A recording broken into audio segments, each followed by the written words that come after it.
On one hand, assuming or pretending we are coming together over an issue and trying to find a solution, while at the same time each country is pulling in its own direction, different from the others. The conflict has triggered mass displacement, with hundreds of thousands fleeing their homes in search of safety. For the last 2 days, on Monday and today this morning,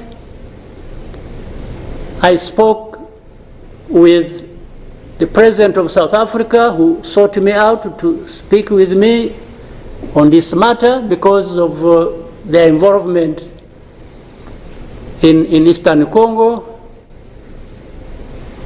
And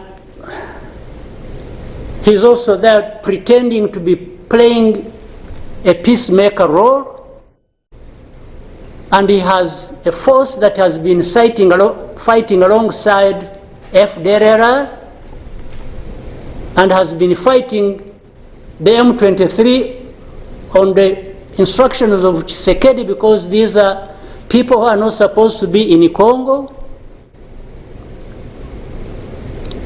that these are from Rwanda, or the M23 are not Rwandans. Please. The independent from Kanyandahi village, old man of the clan. Kanyandahi city. Eh? Why are you downgrading a whole city into a village? Oh, okay. I thought it was Kanyandahi kingdom. Yeah. You said you were deputy king at some stage. of Kanyandahi kingdom. Yes. The old man of the clan, Andrew Mwenda. Very nice to have you, sir. Thank you so much for inviting me, and good evening, viewers. From the Alliance for National Transformation, former diplomat, retired diplomat, rather, I think that's the correct way. Retired diplomat, Ambassador Edith Sempala. Very nice to have you. Good evening, Charles. Good evening, viewers. From Kira Municipality, from PFF, Shadow Minister for Finance and Frontliner, Ibrahim Semujunganda. Very nice to have you, sir. Thank you, Charles. And we'll be joined shortly by one or two other guests. I will introduce them as soon as they get in here. I want to start with you, Andrew Mwenda. You've been following closely the situation in Goma. There was a summit of the leaders. Mwenda, just following. Mwenda, he has been named by a UN Security. Yeah, so you need to introduce him. By the UN Security Committee.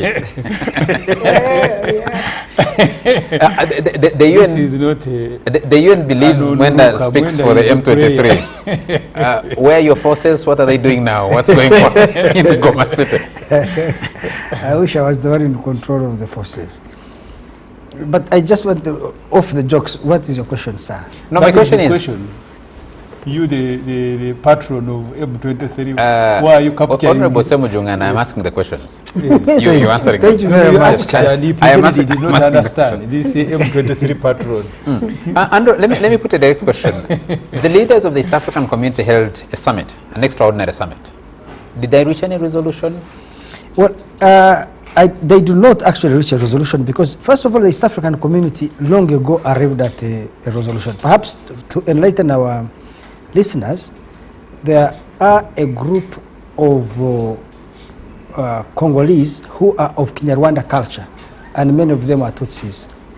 For so many years, for many decades, the local population in Congo do not agree that these people are indigenous to Congo. Remember that when the Berlin Conference happened in 1884 to partition Africa, Europeans sat on a map in Berlin and saw a river there, a lake, a valley, a mountain, and used it as a demarcation line to create borders of our current states. So the British, the Belgians, and the Germans divided, are the ones that created the borders we have today. What you see as the country called Rwanda today is much smaller than the pre-colonial kingdom of Congo. The pre-colonial kingdom of Rwanda? Rather, the pre-colonial kingdom of Rwanda.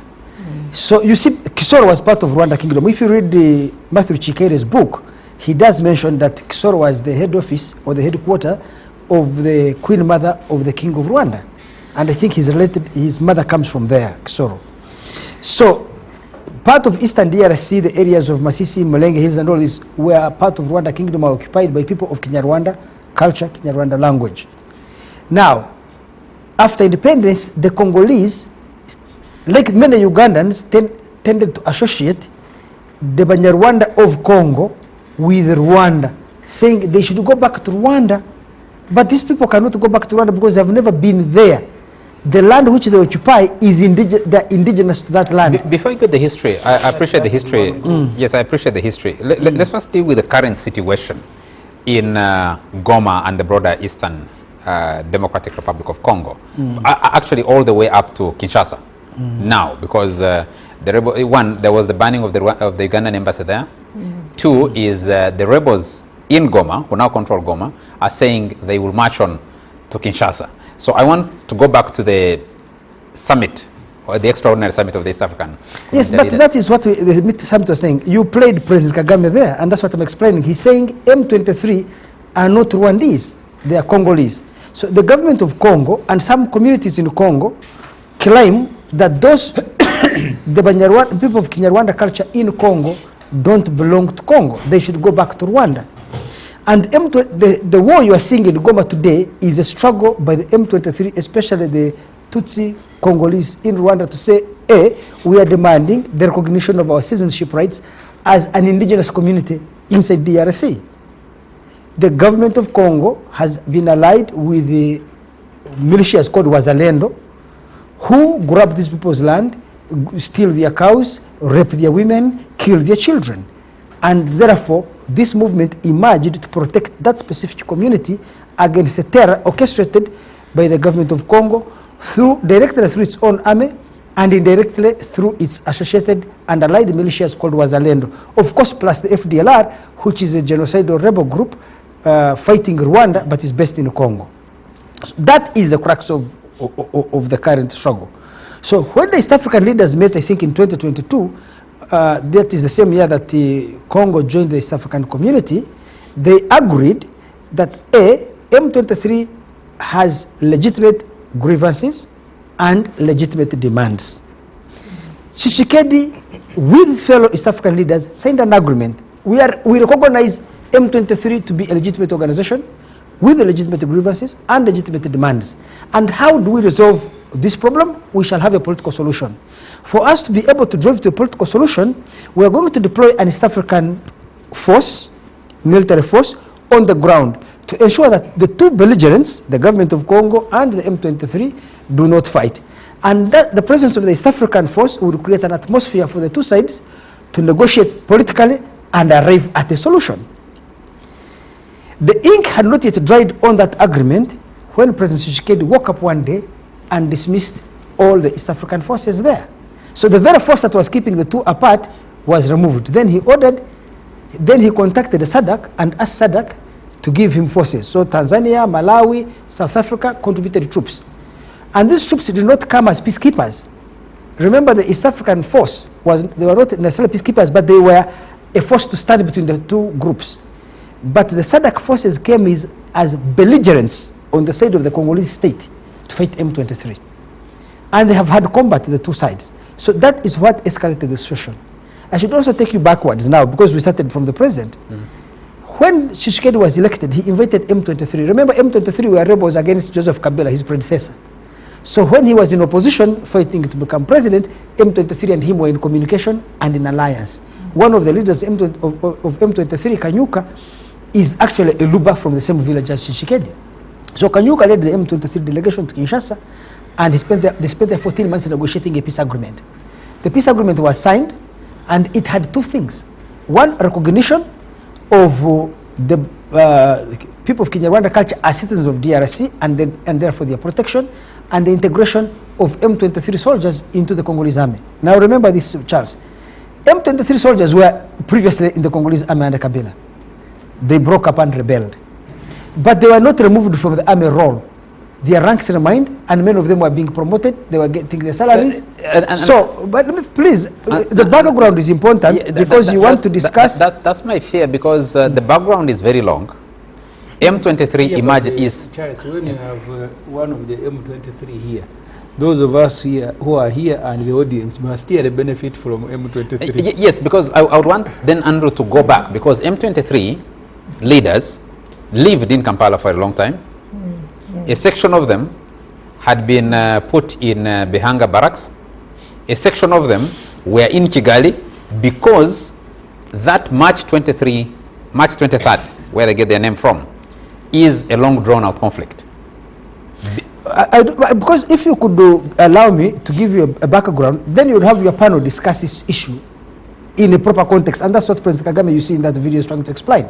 That you can come and begin doing television sound bites and then do injustice to the listener to understand the context. So M23 negotiated an agreement. This agreement, one of the components was that the M23 soldiers will be integrated into the Congolese army. The M23 assembled at particular point B, surrendered all their weapons to the government of Congo. After surrendering their weapons, the government of Congo was supposed to provide transport to move them to a place called Bar Congo. If you look at the map, Bar Congo is 1,800 kilometers from Goma, on the border with Angola. And they refused. No. Oh no. For a series of months passed without any transport being brought to take them away. So one day the Congolese army attacked this disarmed M23 and killed many of them. Those who escaped relaunched this struggle. So the first thing you need to remember is the Congolese government violated its own peace agreement signed with M23. Then the second, the Congolese it violated government under Tshisekedi or under Under Kabila? Tshisekedi. I told you that when Tshisekedi came in, he called the M23 to Kinshasa. They spent there 14 months and they negotiated a peace agreement. That peace agreement had one component where the M23 would be integrated into the Congolese army.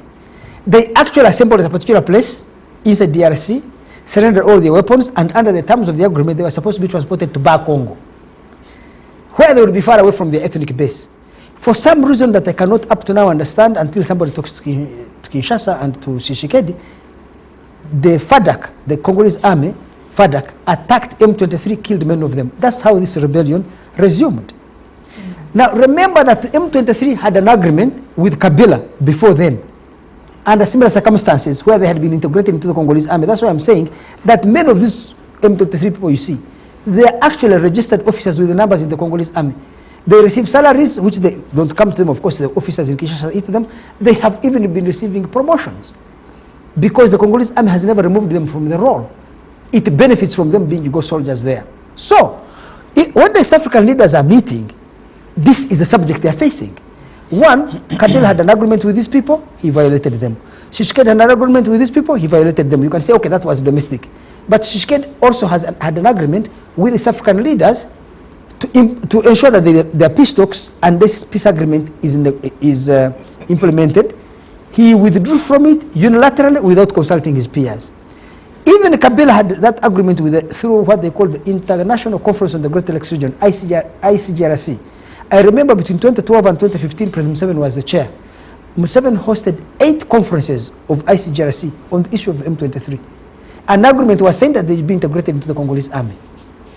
Kabila was, and all East African, all Great Lakes Region countries said each one of them will contribute $20 million to pay for the resettlement of fighters and civilians.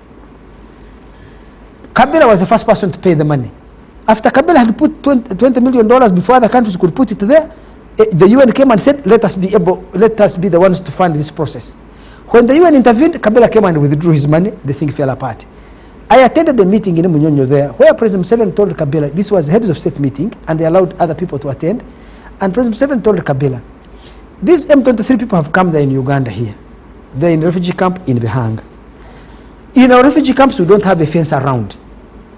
So I don't have any means of controlling them. If you do not follow what we agreed to integrate them, they will become a future problem. They will come back. And this M23, when the last time they attacked the DRC, they came from Uganda. They were in our camps here, and that's what you are saying. So what is the problem that we are facing? We are facing a problem where the government of Congo in Kinshasa, whether under Kabila and under Tshisekedi, has been unable to live up to its own agreements, whether they are domestic or international, which it has signed with M23 domestically and with the International Conference on the Great Lakes Region, ICGRC, internationally, and with the East African community. Now, Tshisekedi, I think, got convinced that the solution to the problem of M23 would be a military one. I will hire mercenaries from Romania, I will bring the South African army, the Tanzanian army, and they will become my, and then I will ally myself with FDLR and these Wazalendo militias to fight M23. What we are seeing today is the failure of a military solution backed by some members of SADC and also backed by local militias to annihilate Thank you. the Tutsi Congolese. Ambassador Edith Simpala, let me come to you. What does this conflict, this intractable conflict in the Democratic Republic of Congo mean for Africa? Why has it failed resolution? Yeah, I think that it reflects the failure of leadership. Personally, this business of the Berlin demarcation of Africa or the scramble for Africa doesn't even sell, because you have a country like Somalia, which is one tribe, one religion, but they found out that they have different clans, and they have been fighting based on that. So it is a failure of managing diversity, because obviously there is no way, if a country cannot manage its ethnicity, it will continuously have trouble. I mean, we have a country like Tanzania. It is bigger than Uganda. It is bigger than many countries with many diverse ethnicities. But they are stable. They are living in harmony, which I attribute to the leadership of President Nyerere. There's an argument, Ambassador, that the DRC, vastly resourced, especially with mineral resources and other natural resources, has been a playing field for international shady business people. All countries in the world interested in the resources of the Democratic Republic of Congo and wanting to get them on the cheap cannot allow that country to stabilize. And they say that is the reason. And when you saw those videos of the mercenaries, of the alleged mercenaries, that is evidence that the international community, especially the developed Western world, is actively funding or perpetuating this conflict and doesn't want it resolved. But Charles, it goes back again to leadership. Who invites them? If they don't wish Africa peace, why shouldn't Africans wish peace for themselves? Why do they allow them? Why should a country in Africa invite mercenaries, European mercenaries, to come and kill Africans? They're saying there's no capacity. No, Kinshasa doesn't have capacity to keep them out. Don't you think that even Tanzania would have been destabilized if Nyerere didn't stand his ground? So I believe that it's a challenge for the elite of Africa to keep on blaming others for our own failures. Yes, it's obvious that the others want to fish in troubled waters, but why do we create those troubled waters? Kinshasa has directly blamed, and I want to put this to Fonopondo, Kinshasa has directly blamed Kigali and Kampala for fomenting the conflict in Eastern Democratic Republic of Congo. Well, the fact that somebody blames it doesn't mean you are guilty. But let's go back. I agree with the Ambassador. Mwenda's argument about colonialists dividing using a mathematical ruler to create boundaries doesn't fly with me, because there is no African country that doesn't have the same population across the borders. Yes. Look at Uganda itself. We have more Lur in Congo than in Uganda. We have more Chol in South Sudan than in Uganda. We have more Bagisu in Kenya than in Uganda. We have more Samias and so on. We have more Rwandese outside Uganda on the borders than the Rwandese in Uganda. Banyarwanda in Uganda, ethnic Banyarwanda in Uganda. how come we don't have similar conflicts? And why did this problem start around 1994? This particular problem between Rwanda and Congo. You remember when we had the problems in Rwanda, the genocide, and in Burundi, there were scholars actually, including Makere here, who suggested to President Museveni and Vice President Kagame then that the solution of Rwanda and Burundi, we should swap ethnicities, that we should give Bahutu Burundi, and we should give Tutsi to Burundi, and we give the Hutu to Rwanda. And they said that was their formula. Professors of social sciences here in Makere, that was their solution, their proposal. So it is a cocktail. I think part of the problem was the genocide in Rwanda. When the Congolese government headed by Mobutu, supported by France, adamant, first of all, they received the people who were fleeing from Rwanda, the army, the former army men, and their militia, the Interahamwe, and they refused to disarm them. You remember, with the support of the French created there an operation called Operation Tocqueville, creating a buffer zone between the advancing RPA and the people who are fleeing. And they refused to disarm them. I think up to date, many of those remnants still are armed. And I think because they were intent on coming back to Rwanda, the Rwandese government, today's government in Rwanda, had to create a posture that they must fight this war outside their territory. I think that fed into conflict that had been running underground of ethnic identity and exclusion of the Rwandese of Congo, who the Congolese government was saying was denying identity and excluding. And that's where the M23 now emerges.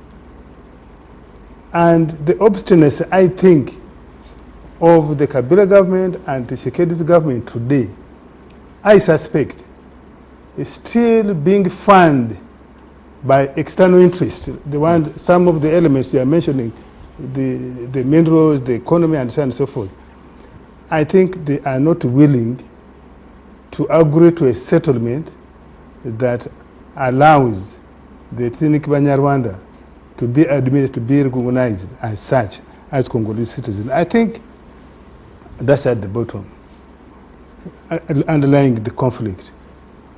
And so the conflict will continue.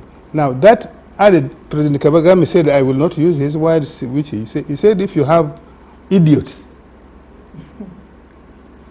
and those idiots are in leadership, you have a problem. For me, I would want to say, if you have people in leadership who are superficial, I see, and this is happening, by the way, to the French-speaking African countries. Their leaders seem to think that the white skin is superior. You remember this, the thing of assimilation, the ideology of assimilation, that if you speak French, you're a Frenchman. Added to the color, the brown color is, the white color is superior. And I think the leaders of many of these countries still think that. And therefore, are you being fair to them when those in West Africa have been leading the resistance against? Well, but they are leading superficially also. That's why you see they are not moving forward. I think they are playing to the gallery. Those new groups in West Africa, they are playing to the gallery, that nobody will discover them soon. So I think that has blind shielded the leadership in Congo to face the problem in reality. The same thing that Ebyama tried to do. You remember Ebyama said, these Kagame, that Rwanda was too small for the Tutsi who had fled as refugees into Tanzania, into Uganda. That was what Ebyama said, that Rwanda was too small for these people to go back. Now they went back, and Rwanda is accommodating many more people than what Ebyama was dealing with. Double the population. Thank you. So, this conflict we have today, until the leadership, primarily of Congo, accept to deal. I mean, you are just talking about mercenaries. In today's world, when Americans were chased from Afghanistan, for somebody to go and look for 200 mercenaries, or even if there were 1,000, to come and protect the territorial integrity of Congo, you must be a joker. And if you're in the leadership, I agree with President Kagame, if you're an idiot and you're in the leadership, there's a problem in that country. Honorable Semujunganda, what does this mean for the East African community? You have your newest member, the Democratic Republic of Congo, accusing some of the oldest members, Kampala and Kigali, of fanning, and fighting alongside the M23 to destabilize it. With the exchange that you saw from President Kagame, mentioning President Etienne Tshisekedi. And the gestures, I'm sorry to interrupt. I want to correct the impression you made that Uganda harbored M23 in the camps in Uganda. Actually, when they raided Goma, the argument was when they were defeated there, they went back to Uganda, Uganda disarmed them. And we took them to Bihanga. It was not a camp, we called it a cantonment. And when the deal fell through, these people had to scatter. And the president had warned them. I was in a meeting with the president when he met Kabila in 2016, I think it was August, in Mwenda. And he warned him, he said, if you don't quicken the process of integrating the combatants who are willing to go back into the army and the ones who want to retire, and was giving him our own experience here. He said, these people, we shall not be able to contain them in Bihanga for a long time. Thank you. Thank you for that. I did cover the peace talks between Kinshasa under Kabila and the M23 at Munyonyo, when the leaders of the M23 were staying in Bugolobi here. And I did a number of interviews with the president of M23, Bertrand Bisimwa, several times. But let's move to the East African community. What does this mean? Can this community hold together? Does it have the capacity to deal with this crisis, given what you saw, the exchanges between Kinshasa and especially President Etienne Tshisekedi and President Paul Kagame? Is the East African community there? You were playing in the East African community games. That's where you were. So in which games were you participating if it's not there? That's where it stops. I have been in Tanzania. The ruling party does not believe in it. The opposition in Tanzania doesn't believe in it. That's why they belong to SADC and the East African community. I have listened to both Ofonopono, who Ofonopono represents the view of Uganda, which is also accused. And Mwenda represents the view of M23, who is also accused. You see, 98, Uganda and Rwanda went to Congo with a solution. They ended up fighting there themselves. Rwanda killed nearly a whole battalion of Ugandan soldiers, nearly 700. I don't know, I don't have the knowledge whether that is part of the foundation why our relationship with Rwanda have failed to stabilize. Because we are also pretending. You are choosing the others of being idiots.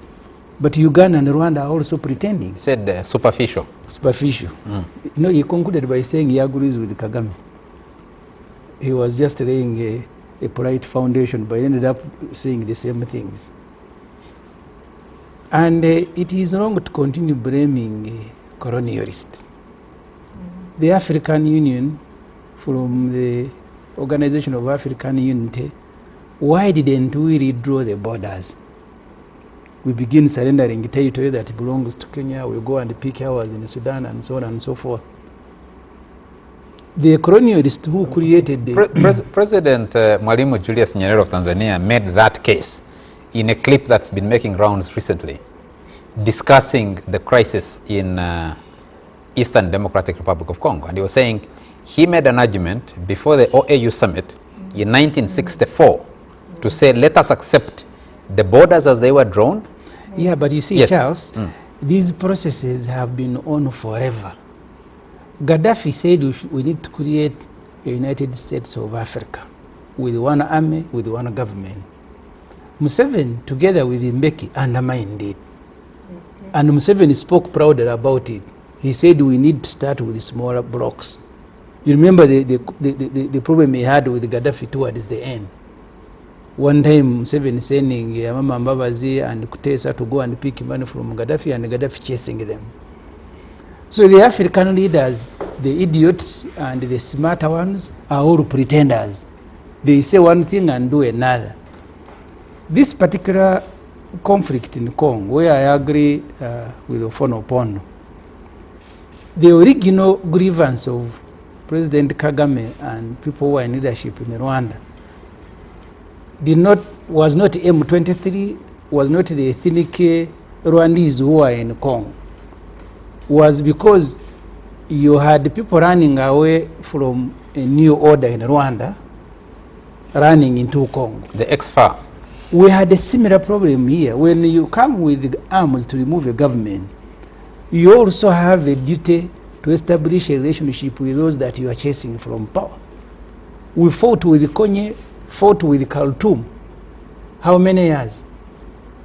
Do you want to blame colonialists for our conflict with Khartoum, and then Khartoum harboring Konye and us supporting Garang and his group?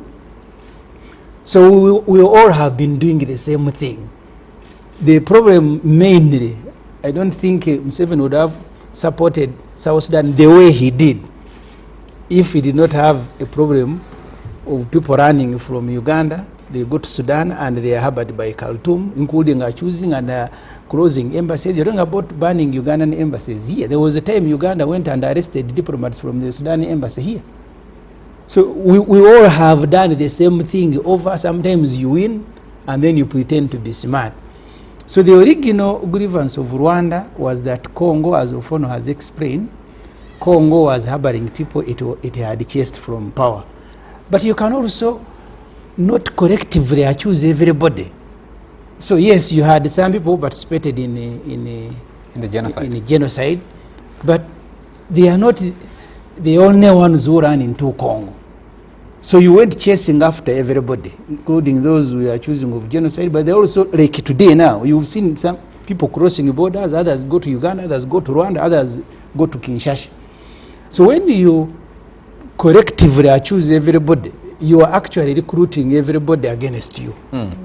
So wouldn't a body like the EAC be the place where you resolve this, especially after you have admitted DR Congo into it? It would if people believe in it. They don't. I have told you Tanzania doesn't believe in East Africa. Conveniently, because there are some benefits, you go and join. You think Tshisekedi came to join East African because he believed in it?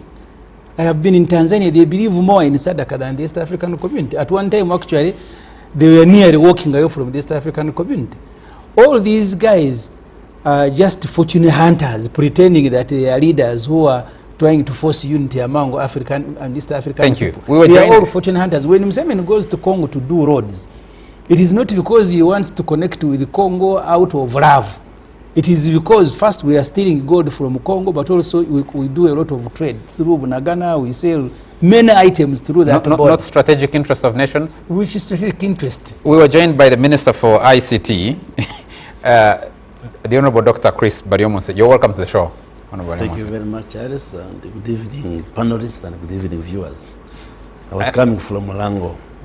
Welcome. You've been on those PDM tours. Absolutely, with the President. Yes. You're welcome. Thank you. Honorable Minister, two major incidents coming close to one another. An internal conflict in the Republic of Kenya and the targeting of Uganda House in Nairobi. It was burnt after a lot of money was spent renovating it. It was actually about to be handed over back to Uganda. About $7.2 billion or something that was spent on $1 billion. Million? I think the first batch I think was $5 million, and then it went on. It cannot be more than 20. About $7 million. A conflict in Goma Falls to rebel forces and Congolese in Kinshasa target the Ugandan embassy. What has gone wrong with our diplomacy? Well, thank you very much. It speaks to the dynamics in the geopolitics.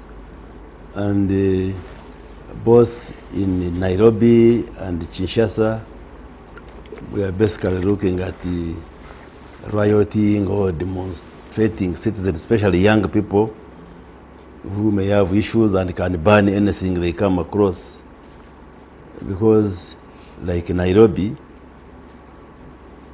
we're basically not part of it. Their own internal problems, but probably they have some perceptions about Uganda because President Ruto is very close to President Yoweri Museveni.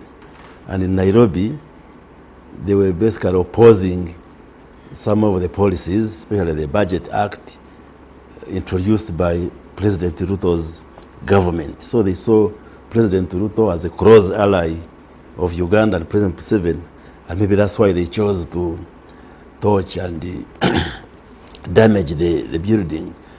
And then in Kinshasa, I think there is a perception that maybe Uganda supports M23, which is a very erroneous perception because we have no interest at all with what M23 is doing. Because like the panelists have explained, the contestation in DRC is basically the M23 who are the Tutsis, that the colonial demarcation of the boundaries of Rwanda and Congo put them in Congo. So they are Congolese citizens, but who are of the Tutsi ethnic extraction.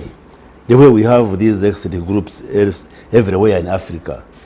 So the leadership in Kinshasa thinks those are Rwandese who should go back. Then the leadership in Rwanda thinks that the Congolese government supports the Hutu militias who ran away from the genocide and are in Congo, in Eastern Congo. And we know that Eastern Congo has never been peaceful since 1960 when Congo became independent. Actually, some estimates put the rebel groups that are marauding all over Eastern Congo to about 120 groups, armed groups, including ADF, which we all know. So there has been that situation. Why?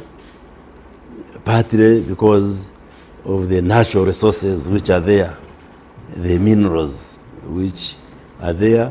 That's why you see mercenaries, that's why you see many groups getting there, and the war economy that thrives in Eastern Congo. So it's an old problem, but it's very unfortunate that it has taken this turn.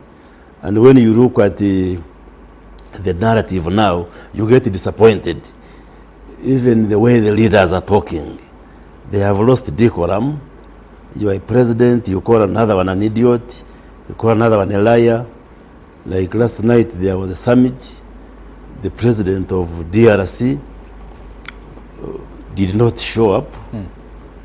Then the President Kagame comes with the language which was a little bit lacking in decorum. The president of Burundi goes away from the summit because of that approach. I think more needs to be done.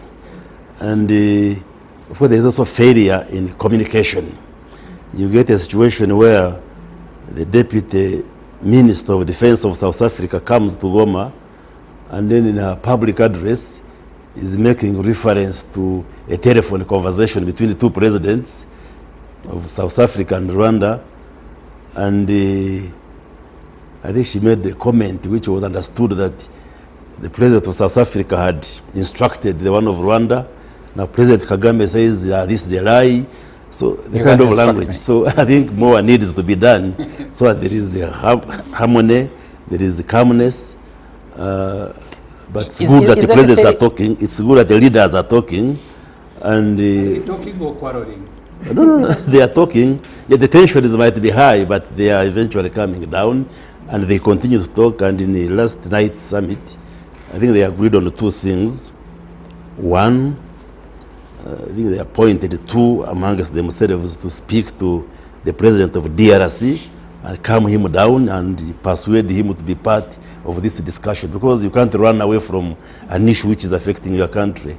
And also they tasked the chairman of the EAC summit, the president of Kenya, to contact the president of Zimbabwe, who is heading SADC, so they can have a joint summit of SADC and East African community. So there is work in progress, and we hope they should be able to listen to each other, because the challenge or the issue in Congo cannot be resolved through military confrontation. I don't think it will bring a solution, but rather they should look for political and diplomatic solutions to calm down the tension. In about 30 seconds, Honorable Minister, are you concerned as government about Uganda's image, especially with these incidents in Kinshasa and Nairobi?